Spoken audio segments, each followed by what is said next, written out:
Hello and welcome to all. Path IAS के YouTube channel में मैं राज चक्रधारी आपका फिर से स्वागत करता हूं। और आज हम देखेंगे हमारे कंप्यूटर का जो एमसीक्यू सीरीज चल रहा था उसका पार्ट 5।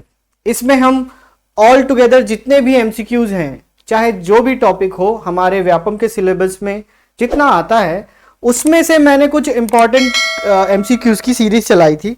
ठीक है, जिसमें पार्ट 1, पार्ट 2, पार्ट 3 और पार्ट 4 आपने पहले ही देख चुका है। होलिस्टिकली मैंने कवर किया कि उसमें जितने भी टॉपिक्स हैं सब टॉपिक्स का इक्वल वेटेज देते हुए हर हिसाब से आपको वहां पे एमसीक्यू देखने को मिला होगा।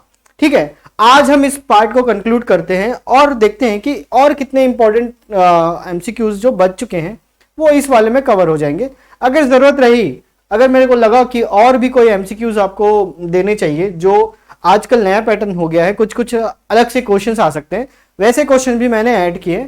तो मेरे हिसाब से ये पार्ट देखने के बाद लगभग हर पार्ट में मैंने 25 क्वेश्चंस करवाए हैं। तो आप ऐसा बोल सकते हो कि लगभग 125 बहुत ही महत्वपूर्ण, अति महत्वपूर्ण हमारे एमसीक्यूज यहाँ पे कवर हो जाने वाले हैं। ठीक है, तो चलिए मेरे साथ जुड़िए और चलते हैं। आज हम अपना पार्ट 5 कर लेते हैं। तो स्टार्ट करते हैं जी। पहला क्वेश्चन है हमारे पास कि the technology used in electronic printer is called. Electronic printer में जिस टेक्नोलॉजी का उपयोग किया जाता है या प्रयोग किया जाता है उसे क्या कहते हैं? ठीक है, क्या वो माइक्रो एरे है, क्या वह माइक्रो मिनी मैट्रिक बोलेंगे, या उसको माइक्रो टेक्नोलॉजी बोलेंगे, या माइक्रो एनकैप्सुलेशन बोलेंगे? ठीक है, तो देखो प्रिंटर्स आपने पढ़ा है, प्रिंटर्स के टाइप पढ़ा है, लेकिन जो प्रिंटर की टेक्नोलॉजी होती है वो किस मैकेनिज्म में काम करता है उससे रिलेटेड ये क्वेश्चंस है। आप अच्छे से एक बार देखिए और अपना ऑप्शन सेलेक्ट कर लीजिए। और राइट आंसर क्या होने वाला है जी? तो राइट आंसर है बिल्कुल माइक्रो एनकैप्सुलेशन। माइक्रो एनकैप्सुलेशन कहते हैं जिस एक ऐसी टेक्नोलॉजी होती है जिसपे जो इलेक्ट्रॉनिक प्रिंटर्स है ना वो काम करते हैं। अगर मैं बात करूं माइक्रो एनकैप्सुलेशन की, तो जैसे आप यहाँ पे देख सकते हो आजकल के जो इलेक्ट्रॉनिक कंप्यूटर्स आ रहे हैं उनमें क्या होता है, इस तरीके के बहुत सारे रोलर्स लगे होते हैं। ठीक है, रोलर्स के बीच में इंक भी जाता है। जैसे ये टोनर है, टोनर मतलब जो प्रिंटर का इंक होता है। ठीक है, ये प्रिंटर का इंक हो गया। ये क्या करेगा, इस रोलर के थ्रू इस पूरे ड्रम में वो एक लेयर बना लेता है और दूसरे साइड से हम क्या करते हैं, लेजर बीम उसमें डालते हैं। आपने लेजर प्रिंटर देखा होगा ना, मैंने पढ़ाया है, एक वीडियो में देख लीजिएगा। तो वो क्या करेगा, जहां जहां पे जो चीज प्रिंट करना है उस जगह को ये हीट कर देगा लेजर, और जो टोनर है उसमें जाके चिपक जाएगा। फिर जैसे ही हम पेपर को यहां पे भेजेंगे तो वो उसी डायरेक्शन में हर जगह पे जहां पे लेजर ने अटैक किया होगा वो टोनर वहां पे जाके चिपक जाएगा। इसी को हम बोलते हैं भाई स्क्रैच एंड स्निप टेक्नोलॉजी। ठीक है, कि उस जगह पे जाके चिपक जाना। तो माइक्रो एनकैप्सुलेशन एक इलेक्ट्रॉनिक टेक्निक है जो आजकल के इलेक्ट्रिक प्रिंटर्स में यूज होता है। ठीक है, अब व्यापक रूप से देखा जाए तो जितने भी आजकल प्रिंटर्स आ रहे हैं, चाहे वो डॉट मैट्रिक प्रिंटर्स तो पुराने जमाने की बात हो गई, लेकिन जो अभी जितना भी डिजिटल प्रिंटर्स हैं सभी के सभी इस पर्टिकुलर टेक्नोलॉजी पे बेस्ड है। लेजर प्रिंटर के बारे में मैंने बहुत ही डिटेल में पढ़ाया हुआ है, आप वहां पे जाके देख सकते हैं किस तरीके से ये प्रिंटर काम करता है। चलिए हमारा अगला क्वेश्चन है, ईमेल शब्दावली में बीसीसी का अर्थ क्या होता है? ठीक है, what is the BCC stands for in the email terminology? ठीक है, बीसीसी का मतलब क्या होता है? ब्लाइंड कार्बन कॉपी होता है, या बोल्ड कार्बन कॉपी होता है, या फिर ब्रॉडकास्ट कॉपी कंट्रोल होता है, या बेसिक कॉन्ट्रैक्ट कॉपी होता है। ठीक है, हिंदी में देखेंगे तो blind carbon copy, bold carbon copy, प्रसारण प्रतिलिपि नियंत्रण, या फिर मूल संपर्क प्रतिलिपि। ठीक, तो आपने कभी ना कभी तो किसी ना किसी को ईमेल किया होगा, या आप करते होंगे, या कोई जो जॉब में होंगे या स्कूल में, स्कूल के बाद जो कॉलेज में गए होंगे, तो जो जिसको भी कंप्यूटर के बारे में थोड़ा भी नॉलेज है ईमेल के बारे में, वो सीसी और बीसीसी ये सब चीजों से अवगत तो होंगे ही होंगे। ठीक है, तो यहां पे मैंने पूछा है कि बीसीसी का अर्थ क्या होता है। ठीक है, बीसीसी का अर्थ क्या होता है? बीसीसी का अर्थ होता है ब्लाइंड कार्बन कॉपी। देखो मैं इसको आपको एक अच्छे एग्जांपल से समझाना चाहूंगा कि कार्बन कॉपी होता क्या है। जैसे आप कभी ना कभी किसी को ईमेल भेजते हैं, तो ईमेल में सबसे पहले क्या होता है, पहले होता है कि रिसीवर का नाम, जैसे बोल दूं कि xyz@gmail.com, ये हो गया रिसीवर। फिर उसके बाद हम लिखते हैं सब्जेक्ट, सब्जेक्ट बोल दिए तो फॉर टेक्नोलॉजी, ठीक है, टेक्नोलॉजी के लिए हम कुछ भेज रहे हैं। फिर आपका मैटर रहेगा, फिर यहीं पे देखना, यहीं पे रहता है BCC या CC। ये क्या होता है, इसको बोलते हैं कार्बन कॉपी। मतलब आप किसी का ईमेल आईडी अगर यहाँ पे अटैच कर देंगे तो उसको भी सेम वाला ईमेल चला जाएगा, कार्बन कॉपी के फॉर्म में चला जाएगा। और BCC का मतलब होता है ब्लाइंड कार्बन कॉपी। आप डायरेक्टली किसी को बिना इंटेंशनली उसको भेज देते हैं तो ऐसे को BCC बोल देते हैं, ठीक है। तो BCC का मतलब होता है कि ब्लाइंड कार्बन कॉपी, और ये CC की तरह लोगों को अन्य तरीकों से जोड़ने का या ईमेल भेजने का एक जरिया होता है। दोनों में अंतर सिर्फ इतना ही है कि जब CC का उपयोग करते हैं तो जो प्राप्त करता है ना उसे एक सूची में देख सकता है, लेकिन जब हम BCC का उपयोग करते हैं तो ऐसे मामले में वो रैंडमली चला जाएगा, बाद में उसको दिखेगा नहीं, ठीक है। आप देख सकते हैं कितनों को भी आप कार्बन कॉपी और ब्लाइंड कार्बन कॉपी में ऐड कर सकते हैं, ठीक है। चलिए अगला क्वेश्चन, राउंड रिबन स्केड्यूलिंग किसके लिए सबसे उपयुक्त होती है, ठीक है। Round ribbon scheduling is most suitable for, ठीक है। ऑप्शन है आपके पास बैच OS के लिए, या फिर एक हार्ड RTOS के लिए, या एक सॉफ्ट RTOS के लिए, या फिर टाइम शेयरिंग OS के लिए, ठीक है। तो थोड़ा सा अटपटा लग रहा होगा कि ये OS वाला क्या है। देखिए ये जो क्वेश्चन मैंने उठाया है ये एक प्रोग्रामिंग का क्वेश्चन है, ठीक है। जो नॉर्मल प्रोग्रामिंग जब पढ़ते हैं ना तो वहां पे सबसे पहले हमको फ्लो चार्ट्स बनाना सिखाया जाता है कि किस तरीके से हम लॉजिक को यूज करेंगे और उनको कैसे एक्सप्रेस करेंगे। तो वहीं से एक बेसिक क्वेश्चन है, आप अपने ऑप्शंस देख सकते हैं, ठीक है। ऑप्शंस इसका होगा भाई काल सहभाजन OS, या फिर इसको बोलते हैं टाइम शेयरिंग OS।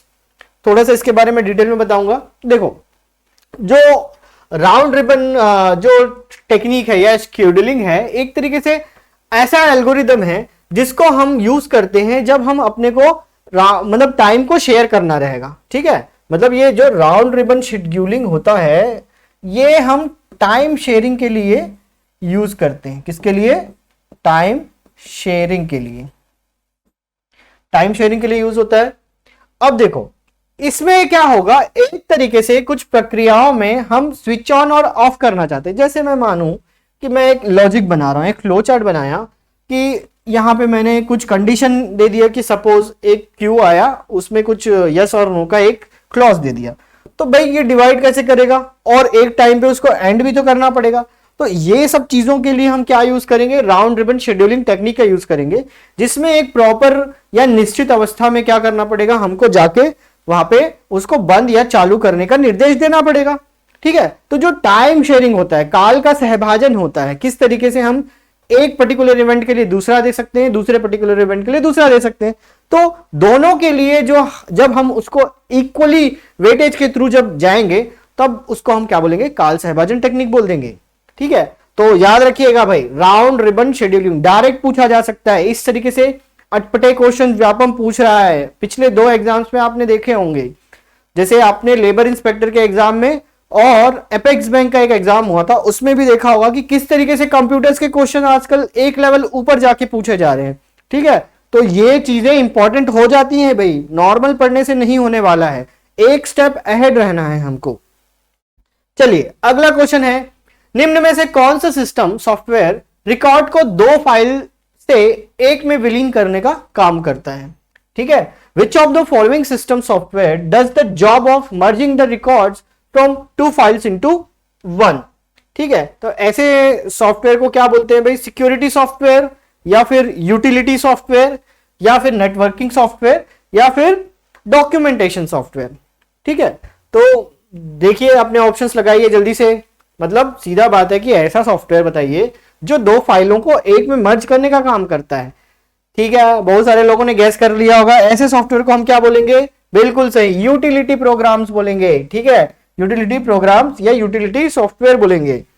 तो देखिए एक ऐसा तरीके का प्रोग्राम है जिसमें हम मल्टीपल फाइल्स को या 2 से अधिक फाइल्स को क्या कर सकते हैं, एक जगह पे अपनी उपयोगिता के हिसाब से उसका कार्य प्रमाणित कर सकते हैं भाई, कि हमको चाहिए कि वो एक तरीके से मतलब टाइम एनालाइज सिस्टम की तरह काम करें, कॉन्फ़िगर कर सकें वेरियस पार्ट को, मतलब बहुत सारे जगहों को एक जगह पे जोड़ सकें, या फिर काम के लिए जो फंक्शनैलिटीज हमने डिफाइन की हुई है वो सबको ऑप्टिमाइज कर सके, मतलब जो कार्य क्षमता है जो हमने बताया है उसको वो क्या करे, ऑप्टिमाइज कर ले। या फिर कंप्यूटर का एक तरीके से मेंटेनेंस, या जो ट्रैश जनरेट होता है ना कि बहुत सारे फाइल्स हो जाते हैं अलग अलग एकदम रैंडम बिखरे रहते हैं, तो उनको जब एकत्रित करके हम उसको बनाए रखते हैं, मतलब एक जगह पे एकत्रित करते हैं, तो थोड़ा सा साफ सुथरा और मैनेजेबल दिखता है ना, तो उसको इस तरीके के प्रोग्राम्स को हम बोलते हैं यूटिलिटी प्रोग्राम। ठीक, चलिए, वेरी गुड क्वेश्चन। ठीक है, नेक्स्ट क्वेश्चन है 5th नंबर का, which of the following command is known as the 3 finger salute in computer. ठीक है, निम्न में से कौन सा कमांड को हम कंप्यूटर की भाषा में 3 फिंगर सल्यूट कहते हैं। ठीक है, तो आपके ऑप्शंस हैं control alt plus delete, control shift plus escape, control plus shift plus enter, या control plus alt plus arrow key. बहुत ही इजी क्वेश्चन है। ठीक है, सबने कभी ना कभी इसको यूज किया होगा, मतलब जिसने कंप्यूटर अभी चलाया है उन्होंने, और जो नए पढ़ रहे हैं वो इसको समझ जाइए जी कि इसको 3 फिंगर सल्यूट बोला जाता है। वेरी गुड, सही आंसर है इसका ए। कंट्रोल ऑल्ट प्लस डिलीट जो होता है इसको हम 3 फिंगर सल्यूट कहते हैं। इसको दबाने से क्या होगा, शट डाउन, कंप्यूटर क्या हो जाएगा, शट डाउन हो जाएगा, खेल खत्म कंप्यूटर का। ठीक है, तो देखो 3 फिंगर सल्यूट मूल रूप से जो पीसी में मतलब ऐसी कुंजियां होती है या ऐसे कीज होते हैं जिनको दबाकर हम कंप्यूटर को शट डाउन कर सकते हैं या रिबूट कर सकते हैं या पूरा काम कर सकते हैं। जनरली इसका उपयोग शट डाउन की जगह रीबूटिंग के लिए यूज होता है। ठीक है, हमेशा याद रखेंगे भाई कि जनरली रीस्टार्ट और रीबूटिंग के लिए हम control alt plus delete use करते हैं। देखिए कंट्रोल ऑल्ट प्लस डिलीट एक साथ जब दबाते हैं तो कंप्यूटर क्या होता है, फिर से रीस्टार्ट और रीबूट करने के लिए तैयार हो सकता है। मतलब वो पूछता है वहां पे कि आपको क्या करना है, रीसेट करना है, रीस्टार्ट करना है या शट डाउन करना है, तो तीनों ऑप्शंस आएंगे, तो आप उसको शट डाउन भी कर सकते हैं, रीबूट कर सकते हैं, रीस्टार्ट कर सकते हैं। चलिए अगला क्वेश्चन। ठीक है, अगला क्वेश्चन है the first computer to be used commercially was.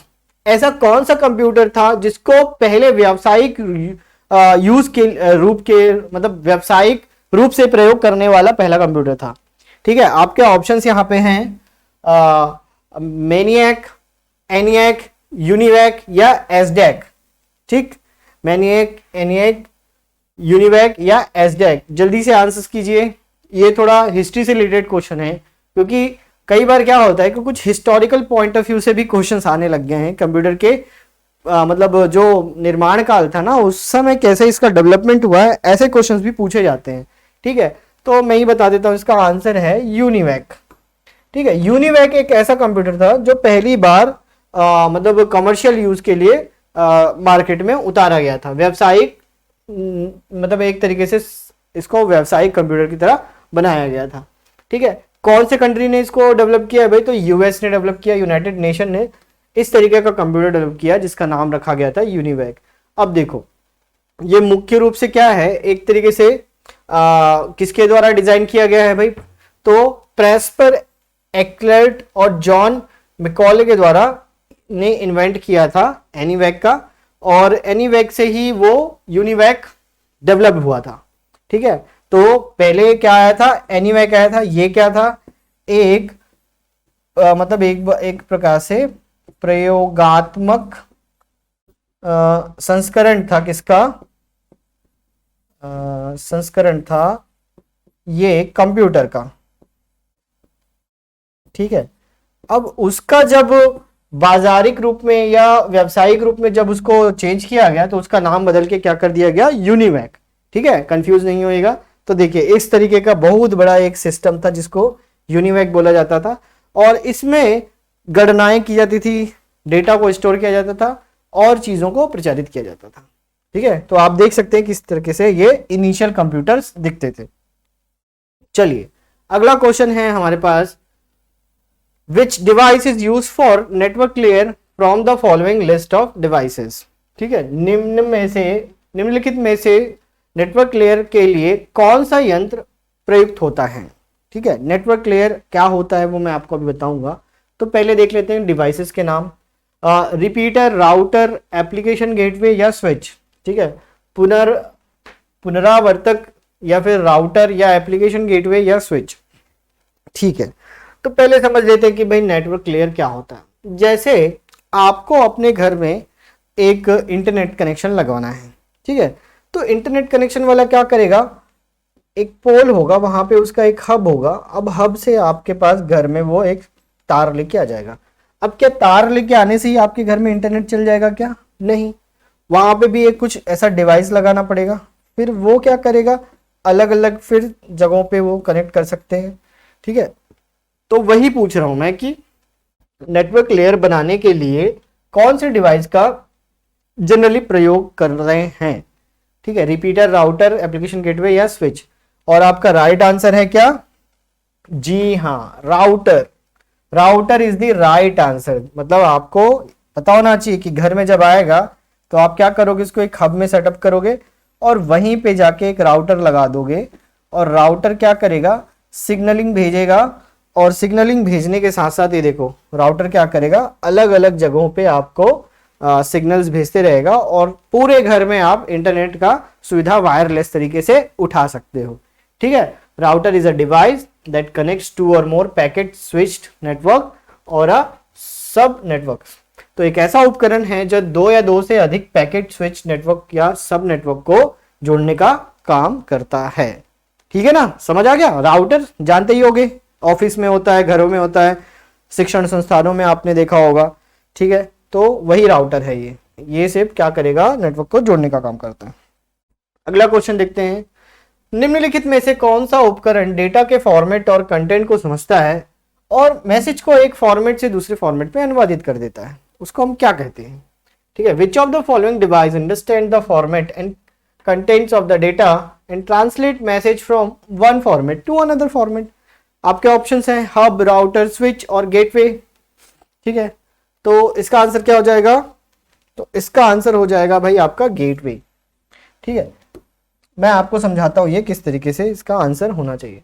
तो देखो, गेटवे क्या होता है, आमतौर पर ना ये इंटरनेट के सभी परतों या ओएस के मॉडल के सभी परतों को क्या करता है, एक साथ एकत्रित कर देता है और इसके द्वारा अलग अलग तरीके से संदेश का पठन पाठन या व्याख्या कर सकते हैं। मतलब गेटवे ही एक ऐसा सोर्स होता है जो डेटा के फॉर्मेट या कंटेंट को समझता है और मैसेज को क्या करेगा, एक फॉर्मेट से दूसरे फॉर्मेट में अनुवादित कर सकता है। ठीक है ना, वहीं और अगर अदर हम 3 जो ऑप्शंस हैं उसको देखें तो क्या होगा, जैसे हब के बारे में बात करूं मैं। ठीक है, हब क्या होता है और वैसे ही राउटर्स क्या होता है, राउटर अभी बताया, फिर मैंने स्विच को भी बताया। तो देखो, हब क्या होता है, एक ऐसा नेटवर्क प्रणाली का एक जुड़ने का एक ऐसा उपकरण होता है जहां पे अलग अलग जगह से ट्रांसमिशन को उपयोग करने के लिए हम उसको एक जगह पे जोड़ देते हैं। ठीक है, राउटर का मतलब होता है कि भी एक ऐसा नेटवर्क लेयर में प्रयुक्त होने वाला डिवाइस जो क्या करेगा, डेटा को पैकेट्स में फॉर्म में चेंज करेगा और वहां से नेटवर्क को अलग अलग जो रिसीवर्स होंगे वो यूज कर पाएंगे। वही बात करें स्विच की, स्विच क्या है, एक डेटा लिंक डिवाइस है जो क्या करेगा, उपकरणों को बंद या चालू करने का काम आएगा। ठीक है, अगर आपको नहीं चाहिए तो वो धीरे से वो करेगा। ठीक है, तो गेटवे क्या करेगा, आमतौर पर ये डेटा के फॉर्मेट और कंटेंट को समझता है, साथ ही साथ एक फॉर्मेट से दूसरे फॉर्मेट में बदलने का काम करता है। याद रखिएगा, इस तरीके से देख सकते हैं। देखो, इंटरनेट से कुछ डेटा आ रहा है, वो गेटवे में जाएगा। अब गेटवे क्या करेगा, उसको समझेगा, कंटेंट को ट्रांसलेट करेगा, कन्वर्ट करेगा, फिर जाके वो अब हमारे कहाँ भेजेगा, राउटर्स में भेजेगा। राउटर्स से फिर वो क्या आएगा, अलग अलग जो हमारे घरों में डिवाइसेस होंगे उसमें वो चला जाएगा। ठीक है, तो यही होता है भाई गेटवे का काम। अगला क्वेश्चन है, फाइल की सीधी एक्सेस को और क्या कहते हैं, which is the direct access of file called. मतलब अगर किसी फाइल को आपको सीधा एक्सेस करना है या उसको यूज करना है तो उस पर्टिकुलर एक्सेस को हम क्या नाम से जानते हैं। ठीक है, क्या उसे हम रैंडम एक्सेस बोलते हैं या रिलेटिव एक्सेस बोलते हैं या फाइल एक्सेस बोलते हैं या फिर सिक्वेंशियल एक्सेस बोलते हैं।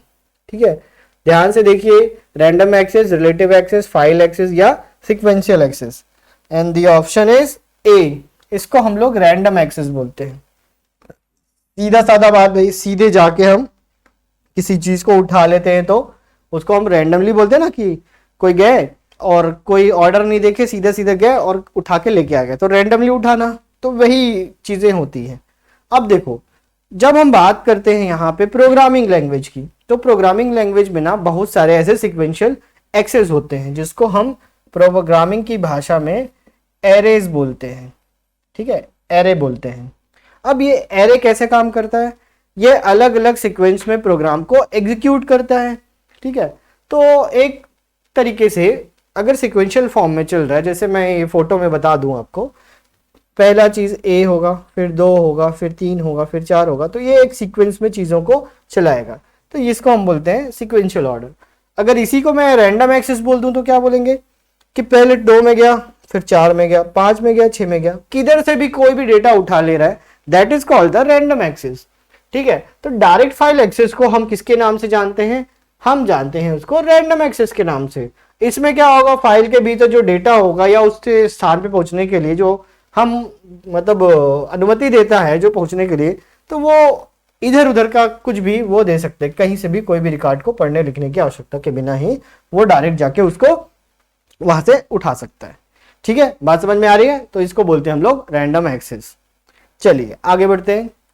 अगला आपके पास क्वेश्चन है भाई, एलसीडी का अर्थ क्या है। ठीक है, एलसीडी स्टैंड्स फॉर, एलसीडी को क्या और बोलते हैं, तो पहला ऑप्शन है आपके पास लिक्विड क्रिस्टल डायोड, दूसरा ऑप्शन है आपके पास लिथियम क्रिस्टल डिस्प्ले, या तीसरा है लाइट कलर डिस्प्ले, चौथा है liquid crystal display. Sorry, B मैंने लिक्विड बोल दिया था, ये लिथियम क्रिस्टल डिस्प्ले।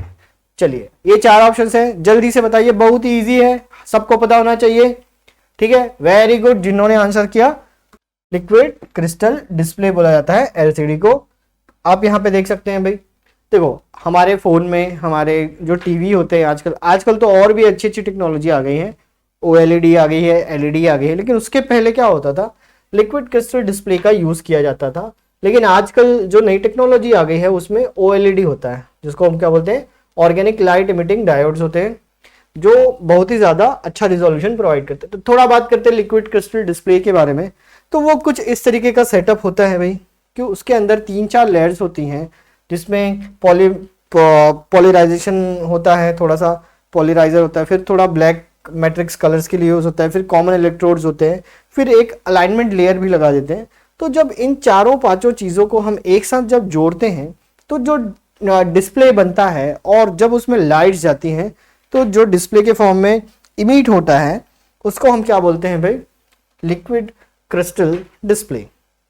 ठीक है, अब लिक्विड है तो इसका मतलब वहां पे लिक्विड डला नहीं है ना, वो अंदर में एक रहता है, जैसे कैलकुलेटर का यूज करते हैं हम लोग सब लोग, तो कैलकुलेटर का जो स्क्रीन होता है ना, वो भी एक तरीके से एलसीडी ही है। ठीक है, वो भी एक एलसीडी ही डिस्प्ले है, बट उसमें ये पोलराइजर और ये दुनिया भर का जो कलरिंग एजेंट्स है ना, वो नहीं रहता, वो थोड़ा सा ब्लैक एंड व्हाइट के फॉर्म में चलता है। तो आजकल अच्छे अच्छे और टेक्नोलॉजीज आ गई हैं, ओएलईडी के बारे में मैंने बताया, फिर एक एमोलेड आता है, एमोलेड जो जनरली जो हमारे मोबाइल फोन्स में यूज होता है ना, एमोलेड डिस्प्ले बोलते हैं, तो और ज्यादा एडवांस वर्जन है वो एलसीडी और ओएलईडी से। ठीक है, चलिए आगे बढ़ते हैं। अगला क्वेश्चन है, किसी प्रोग्राम में त्रुटि को सुधार करने को हम क्या बोलते हैं, what is the correcting error in a program is called. ठीक है, क्या उसको हम कंपाइलिंग बोलेंगे, क्या उसको डीबगिंग बोलेंगे, क्या उसको ग्राइंडिंग बोलेंगे, या क्या उसको इंटरप्रिटेटिंग बोलेंगे। ठीक है, ऑप्शंस देख लो भाई जल्दी से, बहुत इजी है। बगिंग का मतलब क्या था, त्रुटि ढूंढना, त्रुटि होना, तो डीबगिंग उसका क्या हो जाएगा, करेक्टिंग द एरर्स। इतना सिंपल लॉजिक था इसमें। ठीक है, तो debugging is the right answer. क्यों, क्योंकि जब किसी भी प्रोग्राम में हम त्रुटि को ढूंढते हैं और उसको जब सुधार करते हैं, किसी त्रुटि को ढूंढ के जब उसको सुधार किया जाता है, दैट इज कॉल्ड द, सुधारना इज कॉल्ड डीबगिंग। मतलब बग्स को पहले ढूंढना, ये कीड़े को ढूंढो और कीड़े को फेंक दो, मतलब बग को ढूंढ के बाहर कर दो। ठीक है, तो ये हो जाता है भाई हमारा त्रुटि सुधार करना, डीबगिंग सही है। चलिए अगला क्वेश्चन, तो हमारे पास नेक्स्ट क्वेश्चन आ गया है भाई। अब एमएस वर्ड में थोड़ा चलते हैं। In MS Word a character that is raised and a smaller above the base line is known as. ठीक है, कहने का मतलब है एमएस वर्ड में एक कैरेक्टर जो आधार रेखा के ऊपर है और छोटा होता है उसे क्या कहते हैं। जैसे आपको समझाने के लिए मैं बोल सकता हूँ, सपोज मैंने कुछ लिखा h की पावर में 2 या b की पावर में c, तो देखो आधार रेखा से ऊपर है और वो छोटा होता है। तो ऐसे वाले जो कैरेक्टर्स रहते हैं उनको हम क्या बोलते हैं, ठीक है, उनको ऑप्शंस देख लो, आउटलाइन बोलते हैं या राइज बोलते हैं या उसको सुपरस्क्रिप्ट बोलते हैं या उसको सबस्क्रिप्ट बोलते हैं। बहुत ही इजी है, जल्दी से सोचो। ठीक है, सोच लिए, चलो आंसर है इसका सुपरस्क्रिप्ट। ठीक है, और अगर यही मैं ऐसे लिख देता H2O तो ये क्या हो जाता, ये हो जाता सबस्क्रिप्ट। ठीक है, सबस्क्रिप्ट हो जाता। देखो भाई, तो जो सुपरस्क्रिप्ट होता है इसको हिंदी में परस्क्रिप्ट भी बोलते हैं। एक ऐसा कैरेक्टर है जो जनरली देखा गया है कि वो थोड़ा सा जो ना सामान्य रेखा से थोड़ा ऊपर होता है या उसकी पावर बन जाता है और आमतौर पर बाकी टेक्स्ट से छोटा ही रहता है। एग्जाम्पल जैसे यहाँ पे मैंने दिया हुआ है, आप देख सकते हो कि ये एमएस वर्ड के जो टाइटल बार होता है, जो वर्क स्टेशन होता है, वहाँ पे आप यहाँ पे देख सकते हैं, यहाँ पे सबस्क्रिप्ट और सुपरस्क्रिप्ट लाने का टेक्निक यहाँ पे दिखाई दे रहा है। और यहाँ पे इक्वेशन के फॉर्म में देखो तो ये क्या है, सब ये सुपरस्क्रिप्ट के एग्जाम्पल है, क्योंकि बेस लाइन के ऊपर यहाँ पे छोटा है और इसका पावर में जा रहा है। और वैसे ही अगर सबस्क्रिप्ट की बात करें तो वो छोटा होता है और वो नीचे लिखा जाता है। तो एमएस वर्ड में कैरेक्टर्स में बहुत सारे हमारे को ऐसे इक्वेशन जब बनाने होते हैं ना, तो इन दोनों का यूज हम लोग कर लेते हैं। याद रहेगा। चलिए अगला क्वेश्चन है, चयनित टेक्स्ट को सभी बड़े अक्षरों में बदलने के लिए या चेंज केस बटन पर क्लिक करें फिर डैश क्लिक करें। To change selected text all capital letters click the change case button then click. मतलब आप किसी टेक्स्ट को अगर बोल्ड करना चाहते हैं, उसको और ज़्यादा कैपिटल लेटर्स में बनाना चाहते हैं, मतलब सपोज करो कि मैंने लिख दिया कंप्यूटर। ठीक है, अब मैं पूरा ये टेक्स्ट को सेलेक्ट कर रहा हूँ। अब इस टेक्स्ट को मैं पूरा का पूरा बड़े अक्षरों में चेंज करना चाहता हूँ, कैपिटल लेटर्स में बदलना चाहता हूँ। क्लिक करने के बाद तो पहले मैं उसको सेलेक्ट करूंगा, क्लिक करूंगा, उसके बाद मैं कौन सा बटन दबाऊंगा जिससे क्या हो, ये बदल जाए किसमें, इसमें कंप्यूटर में। ठीक है, कंप्यूटर में, बड़े वाले में, बड़े कैप्स मतलब कैपिटल लेटर्स में बदल जाए। तो ऐसे चीज का जो शॉर्टकट होता है उसको हम डायरेक्टली क्या बोल सकते हैं, आपके ऑप्शंस यहाँ पे दिख रहे होंगे भाई। अपर केस बोलेंगे या अपर ऑल बोलेंगे या कैप्स लॉक बोलेंगे या फिर अपर लॉक अपर बोलेंगे। ठीक है, तो इसका आंसर हो जाएगा भाई आंसर ए। इस तरीके के जो कुंजी को हम जब कैपिटल लेटर में चेंज करते हैं तो कौन सा कुंजी दबाते हैं, अपर केस का कुंजी दबाते हैं। ठीक है, चयनित टेक्स्ट में किसी भी बड़े अक्षरों में बदलने के लिए या चेंज केस के बाद बटन कौन सा दबाते हैं, अपर केस का। ये भी ना टाइटल बार पे ही आपको देखने को मिलेगा। जैसे ये देखो छोटा है, अब इसको क्लिक करके हम क्या कर दिए, बड़ा कर दिए, तो कौन सा दबाना पड़ेगा भाई हमको, अपर केस बटन। वहाँ बटन नहीं होता, वहाँ पे ऑप्शन रहता है, उसको क्लिक करना पड़ता है जो टेक्स्ट में प्रेफरेंस देने के लिए, ताकि इस तरीके से छोटे को बड़ा कर जाए। अब उल्टा बोलूँ तो, अगर मैं बोलूं कि बड़े को छोटा करना है, तो बड़े को छोटा करने के लिए तो उसके लिए वर्ड है लोअर केस। ठीक है, लोअर केस हो जाएगा, बड़े से छोटा लोअर केस और छोटे से बड़ा अपर केस। याद रखेंगे, ये जनरली पूछा जाता है। अगला क्वेश्चन है आपके पास, सभी वर्ड डॉक्यूमेंट के लिए डिफॉल्ट फाइल एक्सटेंशन क्या रखा जाता है। ठीक है, वर्ड डॉक्यूमेंट्स के लिए बोल रहा हूं, डिफॉल्ट जो होता है ना उसका फाइल का जो एक्सटेंशन क्या होता है। तो पहला एक्सटेंशन है .txt, फिर दूसरा है .dwrd, फिर दूसरा है .fil और तीसरा है .docx। ठीक है, docx। जल्दी से बताओ, बहुत इजी है ये, बिल्कुल सही आंसर .docx, डॉक्स। ठीक है, ये किसके लिए होता है, वर्ड्स के लिए। तो यहाँ पे मैंने पूरा एक टेबल बना दिया आपके लिए, हर एक तरीके से जो फाइल एक्सटेंशन होता है, किस तरीके की फाइल्स के लिए कौन सा यूज करते हैं, आप यहां से देख सकते हैं। तो देखिए txt किसका एक्सटेंशन होता है, सॉरी को मिटाते हैं, दूसरा कलर लेके आते हैं। हाँ, TXT किसका एक्सटेंशन होता है? तो TXT जो होता है वो टेक्स्ट का होता है, ठीक है, टेक्स्ट के लिए। जैसे नोटपैड में लिख रहे हैं हम, तो इसमें जो TXT फॉर्मेट में वो सेव होगा। DOCX किसके लिए होगा? डॉक्स के लिए, डॉक्यूमेंट जो प्रोसेसिंग करते हैं जनरली हो माइक्रोसॉफ्ट वर्ड में हम यूज करते हैं। फिर .pdf का फुल फॉर्म क्या होता है? Portable document file. और जनरली इसको ओपन करने के लिए, एक्सेस करने के लिए हमको एडोब रीडर या एक्रोबेट रीडर का यूज करना पड़ता है। फिर वैसे ही .png, इसको हम इमेज का फॉर्मेट है। JPG और JPEG ये भी इमेज का फॉर्मेट है। .tif ये भी इमेज का है। WAV ये ऑडियो फॉर्मेट होता है। MP3 ऑडियो, MP4 वीडियो, ठीक है। GIF जो होता है वो एनिमेशन फॉर्मेट होता है। फिर AVI जो डॉट होता है वो वीडियो का होता है। फिर XLS जो होता है वो स्प्रेडशीट, जनरली जो माइक्रोसॉफ्ट एक्सेल में जो प्रोग्राम्स होते हैं ना, फाइल्स होते हैं, उनको खोलने के लिए हमको जो एक्सटेंशन देना पड़ता है वो .XLS होता है। फिर .ZIP जो कंप्यूटर फोल्डर्स के लिए होता है, जो जिप फाइल्स होते हैं ना उनके लिए, जिप इसलिए बोला जाता है। फिर .WMV जो होता है वो वीडियो के लिए होता है। फिर .PPT क्या होता है? जो स्लाइड शो होता है ना, पावर पॉइंट प्रेजेंटेशंस, उनके लिए। इसको खोलने के लिए किसका यूज करते हैं? माइक्रोसॉफ्ट पावर पॉइंट का। फिर .PUB ये एक पब्लिकेशन होता है, माइक्रोसॉफ्ट पब्लिकेशन में इसका यूज करते हैं। फिर MOE और .exe एग्जीक्यूटेबल फाइल होता है, जैसे सेल्फ रनिंग। जैसे कोई प्रोग्राम फाइल जब हम इंस्टॉल करते हैं ना, तो बोलते हैं ना ये इसका सेटअप है, इसको इंस्टॉल कर लो, तो वो कौन से फॉर्मेट में होता होगा? वो .exe फॉर्म में होता, मतलब वो एग्जीक्यूटेबल है, उसको हम एग्जीक्यूट कर सकते हैं, ऐसा फाइल होता है। तो देखिए भाई, इसमें से आप रट डालो हर फाइल नेम में कौन सा फाइल एक्सटेंशन है, आप उसको रट डालो। और रटने के बाद ना पूरे तरीके से आप इसको एक तरीके से प्रोग्राम, मतलब आप समझ लो, अपने दिमाग में बना लो कि कौन से तरीके का फाइल का एक्सटेंशन कैसे तरीके का यूज करते हैं। चलिए अगला चलते हैं। अगला क्वेश्चन है, ई बैंकिंग में स्किमिंग खालिस्तान को संदर्भित करता है। Skimming in e banking refers to, ठीक है, आपके ऑप्शंस हैं, ध्यान से पहले सुन लीजिए क्वेश्चंस क्या बोलना चाह रहे हैं।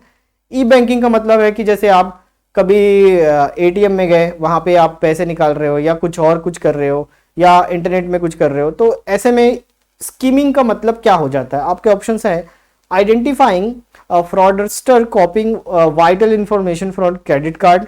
दूसरा है multiple transactions by one credit card. तीसरा ऑप्शन है conversion of a debit card into a credit card. और चौथा ऑप्शन है more than one of the above. Credit card को महत्वपूर्ण जानकारी की नकल करने वाले धोखेबाजों की पहचान करना, एक क्रेडिट कार्ड से कई लेन देन करना, डेबिट कार्ड को क्रेडिट कार्ड में बदलना, या फिर उपयुक्त में से एक से अधिक। तो भाई स्कीमिंग, आप इसके वर्ड्स पे ध्यान दीजिएगा। स्कीमिंग है ना, वो स्कैमिंग नहीं है, स्कैम वाला स्कैम नहीं है, ये स्कीमिंग वाला है, ठीक। तो स्कीमिंग का मतलब क्या होता है, जल्दी से आप सोच के बताइए, ठीक है। आप नहीं बता पाएंगे, मैं बताता हूँ कि थोड़ा अलग टाइप का क्वेश्चन है। इसमें क्या होता है, राइट आंसर इसका पहले बता देता हूँ मैं। क्रेडिट कार्ड से महत्वपूर्ण जानकारी की नकल करने वाले धोखेबाजों की पहचान करना ही स्कीमिंग कहलाता है, ठीक है। Identifying the fraudulent copying the vital information of debit card और क्रेडिट कार्ड ऑल्सो। जैसे आप एक ATM में गए, सपोज आपने यहाँ पे अपना क्रेडिट कार्ड या डेबिट कार्ड यहाँ पे स्वाइप किया, तो क्या होगा, कई लोग यहाँ पे एक ऐसी डिवाइस लगा सकते हैं जो आपका क्रेडिट कार्ड या डेबिट कार्ड का जानकारी रिकॉर्ड कर सकता है या चोरी कर सकता है। तो ऐसे ही चीजों के पर्दाफाश करने के लिए एक टेक्निकल टर्म दिया गया है, जिससे हम क्या कर सकते हैं, इस तरीके की चीजों को हम दिखा सकते हैं। तो उसको बोला जाता है भाई ई बैंकिंग के टर्म्स में स्कीमिंग, ठीक है, धोखेबाजों की पहचान करना। याद रहेगा, अलग सा क्वेश्चन है भाई। देखो इस तरीके के थोड़े से एडवांस वाले क्वेश्चन एक आध दो तो आपको अपने एग्जाम्स में देखने को मिलेंगे ही मिलेंगे। चलिए नेक्स्ट चलते हैं। बहुत ही फेवरेट क्वेश्चन आ गया है मालवेयर से। अ keylogger is a example of, ठीक है, कीलॉगर होता क्या है, कीलॉगर किस प्रकार का मालवेयर का एक उदाहरण है, ठीक है। तो ऑप्शन है आपके पास ट्रोजन, स्पाईवेयर, वॉर्म या लॉजिक, ठीक है। बताइए, जिन लोगों ने भी मेरा वीडियो देखा होगा मैलवेयर का, उनको कीलॉगर के बारे में पता होगा, ठीक है। तो जल्दी से ऑप्शंस बताइए। जी हाँ, right option is spyware. Keylogger एक तरीके का क्या है, स्पाईवेयर है। ये आपके कंप्यूटर में जब घुसेगा ना, तो जो महत्वपूर्ण जानकारी है उसको ये मतलब चोरी करने का या स्पाइंग करने का काम करता है। ठीक है, keylogger is a type of spyware that records the key strokes. आप कौन सा बटन यहाँ पे दबा रहे हैं अपने कंप्यूटर में, या किस जगह पे क्लिक कर रहे हैं, माउस का कर्सर कहाँ जा रहा है, कौन सा इंफॉर्मेशन कहाँ पे सुरक्षित है, ये सब का पता लगाना। आपका पासवर्ड क्या है, आपने कौन सा पासवर्ड वहां पे डाला था, तो बाकी बहुत सारी चीजों का जो पता लगा सकता है, ऐसा एक मैलवेयर का नाम रखा गया है कीलॉगर। कीलॉगर आपके जनरली की पे ही कंट्रोल कर लेता है। जो आपका कीबोर्ड है ना, उसमें कौन सा बटन डल रहा है उसको वो रिकॉर्ड करते जाएगा कि कौन सा टाइम पे कौन सी इंफॉर्मेशन वहां पे आई थी। अब देखो इसका मतलब एक तरीके से आपको नुकसान ये होगा कि भाई आप कंप्यूटर में बहुत सारे तरीके की इंफॉर्मेशन आप शेयर करते होंगे कि क्रेडिट कार्ड का नंबर रख सकते हो, आप पासवर्ड रख सकते हो, ईमेल का पासवर्ड रख सकते हो। तो हर ऐसा इंफॉर्मेशन या कुछ निजी जानकारी हो सकती है, कुछ फोटोग्राफ्स हो सकते हैं, डॉक्यूमेंट्स हो सकते हैं, तो अगर आपके कंप्यूटर में कीलॉगर ने एंटर कर लिया तो फिर हर तरीके की इंफॉर्मेशन को वो एक्सेस कर सकता है और उसको रिकॉर्ड भी कर सकता है। चलिए आगे बढ़ते हैं। अगला क्वेश्चन है, कंप्यूटर इमेज फॉर्मेट में पीएनजी का पूर्ण रूप क्या है? ठीक है, what is the full form of PNG in the computer image format. अभी मैंने थोड़ी देर पहले आपको जो सिस्टम के फाइल एक्सटेंशंस थे ना, उसमें मैंने बताया था। ठीक है, इसको तो बता ही सकते हो। ऑप्शन है printable new graphic, printable new graphical, या पोर्ट नेचुरल ग्राफिक्स, या portable network graphics. Very good, answer हो जाएगा क्या, D, portable network graphics dot PNG. ठीक है, तो ये क्या होता है, एक तरीके का मतलब पिक्चर फॉर्मेट होता है, इमेज का एक फॉर्मेट होता है जिसमें हम अलग अलग फाइल कैटेगरी देखते हैं। जनरली जो पोर्टेबल नेटवर्क ग्राफिक्स होता है उसका उपयोग ऐसी छवियों को या ऐसे इमेज को संग्रहित करने के लिए किया जाता है जहां पे हाई क्वालिटी डिमांड होती है या एक जगह से दूसरे जगह पे उसको परिवर्तित किया जा सकता है। ठीक है, जैसे पीएनजी को आप जीआईएफ के फॉर्म में भी बदल सकते हैं, या जीआईएफ की फाइलों को कॉपीराइट की समस्या के बिना सेव करके उसको कंप्रेस कर सकते हैं। मतलब पीएनजी एक ऐसी टेक्निक है जिसमें आप पोर्टेबल चीजों को, मतलब पोर्टेबल का मतलब ही होता है कि आप एक फाइल से दूसरे फाइल में उसको इजीली लेके जा सकते हैं, वो दिक्कत नहीं करेगा। ठीक है, तो देखो कुछ फाइल फॉर्मेट्स हैं यहाँ पे जिसका नाम है, ये फाइल फॉर्मेट्स इमेज के फाइल फॉर्मेट्स होते हैं। तो उसमें ये रेस्टर्स इमेज हैं जैसे GPG, GIF, PNG, TIFF, raw, PSD, और कुछ वेक्टर इमेजेस होते हैं। जो डिजाइनिंग करते हैं ना उनको ये पता होगा टर्मिनोलॉजी। वेक्टर्स इमेज क्या होते हैं, ऐसे इमेज होते हैं जो मतलब एक पर्टिकुलर सॉफ्टवेयर में ही रन कर सकते हैं। ठीक है, आप ना तो उसको कॉपी कर पाओगे ना तो उसको दूसरे फॉर्मेट में यूज कर पाओगे। तो ऐसे फॉर्मेट्स जिनको एक ही तरीके के पर्टिकुलर सॉफ्टवेयर में ही यूज किया जा सकता है, वैसे को क्या बोलते हैं हम लोग, वेक्टर इमेजेस बोलते हैं। जैसे पीडीएफ हो गया, ईएसपी हो गया, आजकल एआई हो गया, इलस्ट्रेटर डिजाइन फाइल, या फिर जो वेब पब्लिशिंग के लिए यूज होता है ना, एसवीजी फाइल्स। तो ये सब आपके पूरे के पूरे क्या है, सभी के सभी इमेज के फाइल एक्सटेंशंस हैं। ठीक है, फाइल के एक्सटेंशंस हैं जिनका यूज आप अलग अलग फॉर्मेट में अलग अलग तरीके से कर सकते हैं। ठीक है, याद रहेगा पीएनजी मतलब पोर्टेबल नेटवर्क ग्राफिक्स। ये एक नेटवर्क से दूसरे नेटवर्क में, मतलब एक फाइल से दूसरे फाइल में या एक प्रोग्राम से दूसरे फाइल में सभी जगह पे समान रूप से कार्य कर सकता है। अगला क्वेश्चन क्या है भाई, तो अगला क्वेश्चन यहाँ पे आ रहा है, वह स्थान जहां सहायक उपकरण या एक्सेसरीज को कंप्यूटर में जोड़ा जाता है उसको हम क्या कहते हैं, या उसको किस रूप से नाम से जाना जाता है। The place where accessories are connected in computer is known as, option है आपके पास पोर्ट, दूसरा है रिंग, तीसरा है बस, चौथा है जिप। ठीक है, तो ये कंप्यूटर का जो इनिशियल सिस्टम होता है ना, जहाँ पे हम नेटवर्क सिस्टम और जो जॉइंट्स हैं, कनेक्शंस हैं, वहाँ आप पढ़ते हैं ना, वो जगह पे हम इसको यूज करते हैं। तो चलिए भाई जल्दी से इसका आंसर्स बता दीजिए। वेरी गुड, इसको हम बोलते हैं पोर्ट। पोर्ट होता है वो प्लेस जहाँ पे जो कंप्यूटर का मदरबोर्ड होता है वो अलग अलग केबल के साथ ज्वाइन होता है। ठीक है, अलग अलग केबल्स के साथ हम उसको ज्वाइन करते हैं। मतलब एक तरह की शब्दावली है जो पोर्ट जैसे नॉर्मल टर्म्स में बोले तो ऐसा जगह जहाँ पे जैसे कोई चीज़ आके रुक रही हो या वहाँ से जा रही हो, ये बोलते हैं ना, एयरपोर्ट हो गया, या फिर जो वाटर पोर्ट होता है ना, जो नेवल पोर्ट होता है, ठीक है, तो वही हो गया ऐसा पोर्ट। लेकिन कंप्यूटर की भाषा में बोले तो क्या होगा, पोर्ट एक ऐसा स्थान है किसका, मदरबोर्ड का, जहां से स्लॉट में इनपुट या आउटपुट दिया जा सकता है। सीधी बात, आप अपने कंप्यूटर का पीछे देखना तो वहां पे बहुत सारे पोर्ट्स बने होंगे, ठीक है, ऐसे कुछ पोर्ट्स बने होते हैं, जैसे सीरियल पोर्ट्स होता है, PS2 पोर्ट्स होता है, उसके बाद आप देखेंगे पैरेलल पोर्ट होगा, गेम पोर्ट होगा, VGA पोर्ट होगा, एस वीडियो पोर्ट होगा, HDMI होगा, डिजिटल वीडियो इंटरफेरेंस के लिए बहुत सारे पोर्ट्स होंगे। साथ ही साथ आपको C type cable, B type cable के लिए भी वहाँ पे सब पोर्ट्स दिए होंगे, सी केबल के लिए port C, port B ports, ठीक है, छोटे छोटे VGA पोर्ट्स होंगे, ऑडियो के लिए होंगे, माइक के लिए होंगे। तो इस तरीके के जो बहुत सारे जो आउटपुट और इनपुट डिवाइसेस को कनेक्ट करने के लिए जो हमारे पास इस तरीके से मदरबोर्ड के अंदर कनेक्शंस देने के लिए ऐसे पोर्ट्स बने होते हैं, उनको हम कहते हैं पोर्ट्स, जिससे हम अलग अलग डिवाइस को कनेक्ट कर सकते हैं या उससे जोड़ सकते हैं। चलिए अगला क्वेश्चन है, सिस्टम सॉफ्टवेयर हार्डवेयर और डैश सॉफ्टवेयर के बीच एक सेतु के रूप में काम करता है, ठीक है। System software act as a bridge between the hardware and dash software. तो सिस्टम सॉफ्टवेयर जो होता है वो हार्डवेयर के और खाली स्थान के बाद क्या करेगा, एक दूसरे में एक तरीके से सेतु की तरह काम करेगा, मतलब उसको जोड़ने का काम करेगा, ठीक है। तो ध्यान से समझिए कि भाई सिस्टम सॉफ्टवेयर और हार्डवेयर के बीच में कनेक्ट कौन करवाता है, ऐसा क्या चीज है जो सिस्टम सॉफ्टवेयर और हमारे हार्डवेयर को कनेक्ट करता है। ऑप्शंस बता देते हैं, मैनेजमेंट, प्रोसेसिंग, यूटिलिटी या एप्लीकेशन। ऐसा कौन सा सॉफ्टवेयर है, जल्दी बताओ। वेरी गुड, जिसने भी सही गैस किया, एप्लीकेशन सॉफ्टवेयर। एप्लीकेशन सॉफ्टवेयर क्या करेगा, सिस्टम सॉफ्टवेयर, ठीक है, और जो हमारा हार्डवेयर होगा उसके बीच एक कड़ी बन जाएगा। क्या, एप्लीकेशन जो सॉफ्टवेयर होगा वो, ठीक है, एक कड़ी की तरह हमको वहां पे जोड़ने का मौका मिलेगा।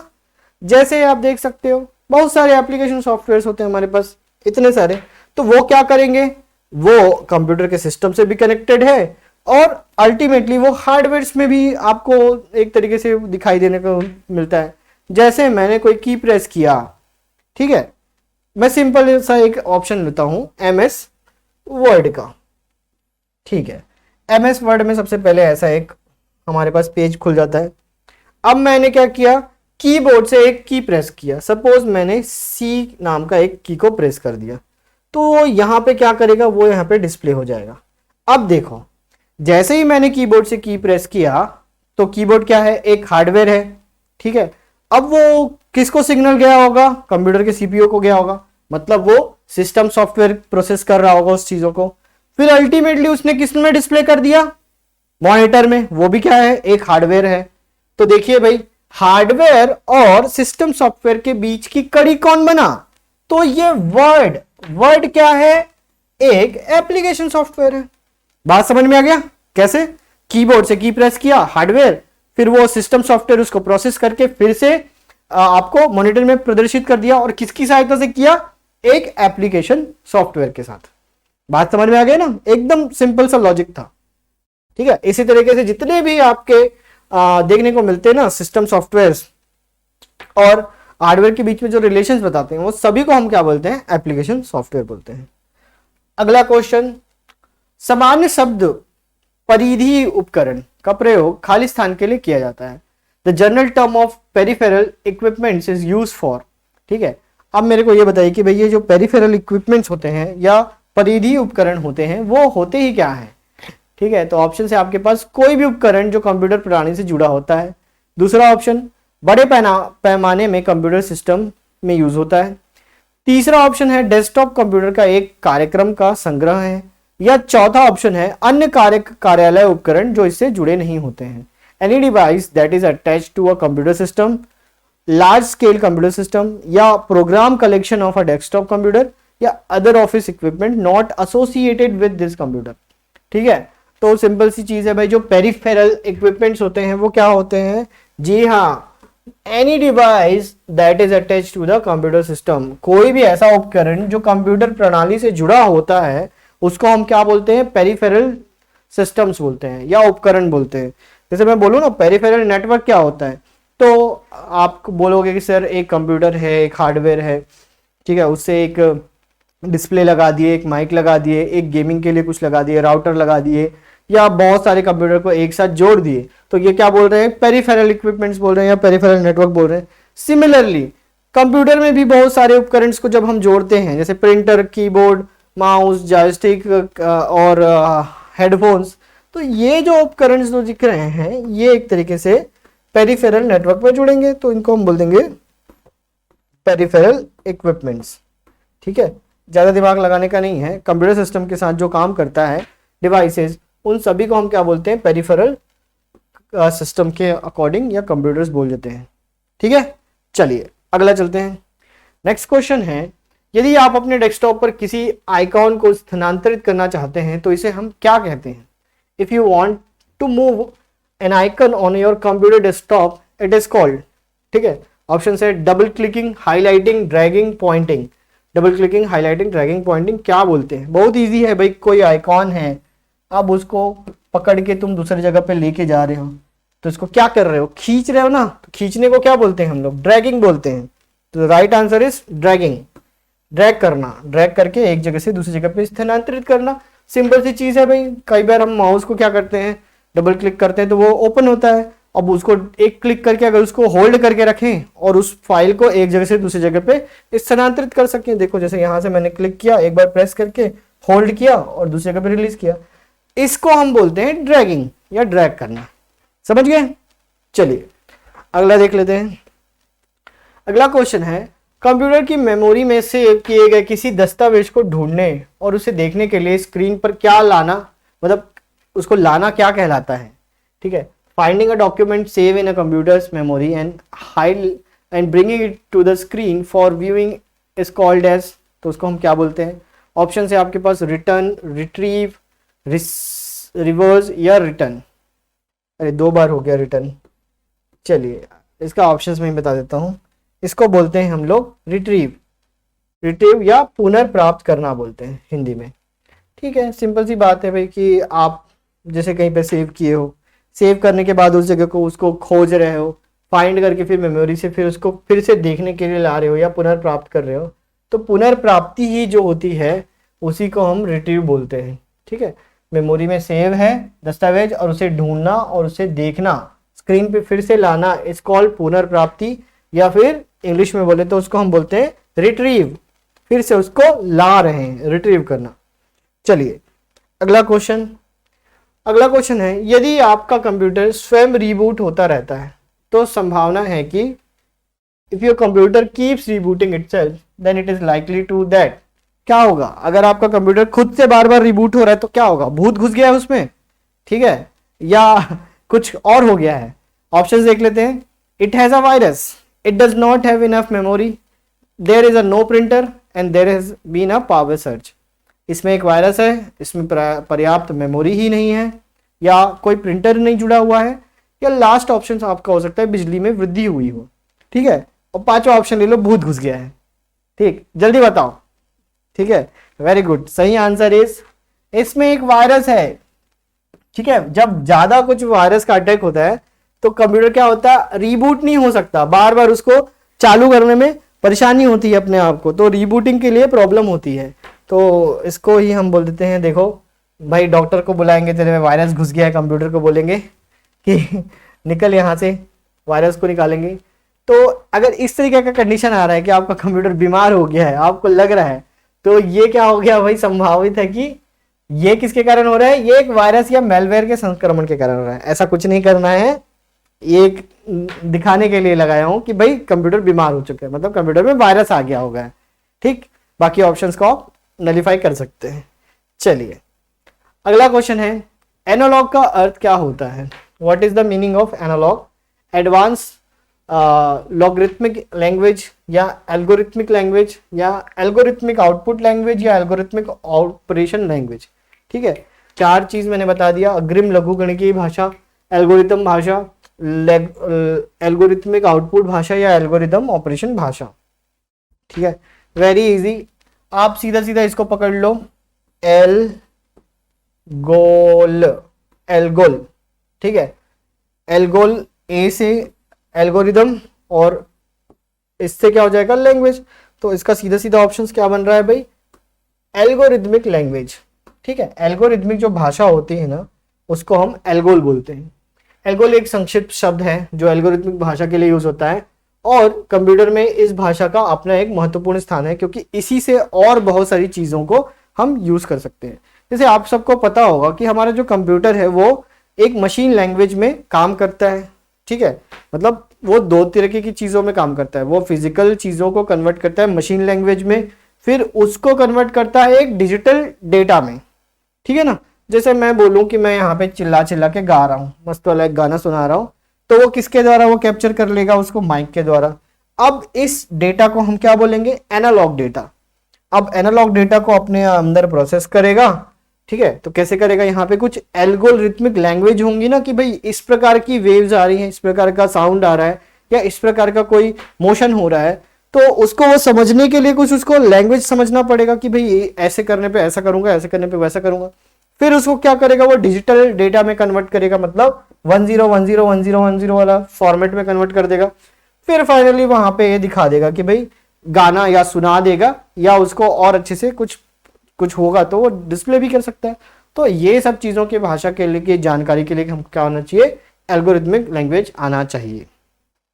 चलिए अब एक क्वेश्चन, और लास्ट क्वेश्चन है शायद ये, अल्टा विस्टा नाम किससे प्रेरित होकर रखा गया है? AltaVista name was inspired by what? देखो ये क्वेश्चन आया हुआ क्वेश्चन है भाई, व्यापम के एक एग्जाम में ये एज इट इज क्वेश्चन पूछा था। देखो थोड़ा सा अटपटा लगेगा लेकिन ऐसा क्वेश्चन आ रहा है आजकल, अब क्या करें। ठीक है, ऑप्शंस है, एक काल्पनिक जासूस है, एक ग्रीक पौराणिक प्राणी है, या एक इटालवी वाक्यांश है जिसका अर्थ होता है उच्च दृश्य, या एक खगोलीय घटना है।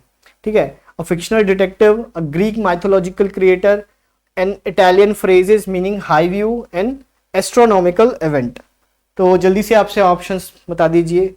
ठीक है, अगर कोई प्रीवियस ईयर क्वेश्चंस करता होगा व्यापम के तो उनको पता होगा। जी हाँ, सही ऑप्शंस लिया है यहाँ पे, an Italian phrase means high view. ठीक है, एक्चुअल में ये जो इटालियन फ्रेज है ना हाई व्यू मतलब अल्टा विस्टा, ये आया है किधर से, ये एक स्पेनिश वर्ड से बना है। ठीक है, स्पेनिश वर्ड से बना है जिसका मतलब होता है उच्च दृश्य या हाई व्यू। हाई व्यू भी बोलते हैं, जिसको यूज करते हैं अल्टा विस्टा। देखो अल्टा विस्टा क्या था भाई, तो अल्टा विस्टा ना याहू का एक सर्च इंजन था। ठीक है, याहू समझते हो ना, याहू एक टेक्नोलॉजिकल कंपनी है, उसका वेब सर्च इंजन था। जैसे गूगल है किसका, अल्फाबेट एक कंपनी है, उसका जो सर्च इंजन है क्या, गूगल। वैसे ही याहू कंपनी जो थी या है, उसका एक सर्च इंजन बनाया गया था अल्टा विस्टा के नाम से। अल्टा विस्टा एक तरीके से इटालियन वर्ड्स फ्रेज है जिसका मीनिंग होता है क्या, हाई व्यू। ठीक है ना, अब देखो गूगल ने क्या, शुरुआती सर्च इंजनों में क्या हुआ, गूगल उतना पॉपुलर नहीं था, तो 2003 के आसपास ये एक ब्रांड बना के रखा गया था। लेकिन जैसे ही गूगल लॉन्च हुआ तो हाई व्यू जो अल्टा विस्टा है वो अपना जो मार्केट खोता गया, और धीरे धीरे 8 जुलाई को 2013 को याहू ने बोला कि हमने इसको बंद कर दिया है, मतलब ये अल्टा विस्टा फाइनली डेड हो चुका था। ठीक है, और मार्केट को टेक ओवर किसने कर लिया, गूगल ने कर लिया। ठीक है, तो देखो इस तरीके के क्वेश्चंस आते रहते हैं, तो इसीलिए मैंने हर तरीके के क्वेश्चंस यहाँ पे कराने की कोशिश की है ताकि आपको एक होलिस्टिक अप्रोच मिल सके कि किस तरीके से आपको करना है। Okay, well thank you for very much, आपने इतना देर तक मेरा साथ दिया और पूरे 5 पार्ट आपने देखा। और जरूरत होगा तो हम कंप्यूटर के और एमसीक्यूज लेके आ जाएंगे, तो बने रहिए ऐसे और कंटेंट्स देखने के लिए पाथ आईएएस के यूट्यूब चैनल में। आप जाके और भी अच्छे अच्छे कंटेंट्स हमारे यूट्यूब चैनल में जाके देख सकते हैं। धन्यवाद।